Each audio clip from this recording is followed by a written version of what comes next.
Üstəlik, bəzi marşrut xətlərində dəyişikliklər edilib. Bu da yollarda bəzi para problemlərə gətirib çıxarıb. Bəzi avtobus sürücüləri işə çıxmayıb. Sərnişinlərdən isə kimi bu gün işinə gedib çata bilməyib, yollarda saatlarla vaxt etkisi ilə üzləşib, kimi də ki 2 qat ziyana düşərək taksilərin xidmətindən yararlanmalı olub. Qızılqum stansiyasından Qaraqarayev istiqamətində işləyən 173 saylı marşrut xətti ilə çalışan avtobus sürücüləri bugün etiraz əlaməti olaraq xəttə çıxmayıblar. Səbəb isə onların marşrut xətlərinin dəyişdirilməsidir. 173 saylı marşrutu Əzbiyevdən xəttin kəsdilər. Biz Sabunçu Kurğundan birbaşa getdik Qaraqarayevə. Yenə cəmaat arasında narahatçılıq oldu. Biz onu birtəhər yoluna qoyduq. İndi də Qaraqarayev metrosundan bizim xəttimizi kəsiblər, salıblar Ulduz metrosuna. Bizim də bu gördüyünüz bu boyda əhali, Kürdahanı, Pirşağı, Qızılqum, bu boyda qaşqınlar əhaliyi hamısı Qaraqarayev metrosuna gedir. Bizim yerimizə 171 saylı ilə 172 saylı marşrutu getirib gəliblər bizim yerimizə. Bizim transport şirkətini ümumiyyətcə neçə gündür çox sıxıblar.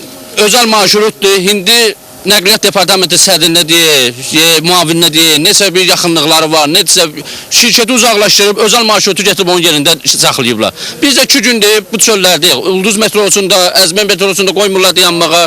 Sərnişinlərimiz də çox əziyyət çəkir. Sürücülər həmçinin onlardan əlavə pul da alındığını bildirdilər. Bizdən hər gün 4 manat bu maşınlardan əlavə pul alırlar. 4 manat Qarayevdə, 1 manat da Əzbiyevdə. Yəni biz bu 1 manatı verməsək, bizim orada 5 dəqiqə vaxtımız olur. Yəni durmalıyıq, sərnişin gələnə kimi 5 dəqiqə intervalla maşınlar çıxır. Biz o 1 manatı verməsək, üst-üstə 5 manat biz pul veririk nəqliyə. Bu nə puldur, özümüz də bilmirik. Amma 3-4 il bundan qabaq elə şey yox idi. Qəsəbə sakinləri də vəziyyətdən narazı idi. Elə bu səbəbə görə də onlar da avtobus sürücülərinə qoşulmuşdular.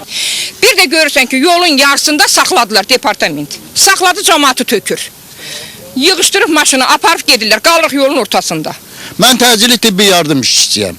Mən işimə 20 dəqiqə geciksəm, o maşın dayanır.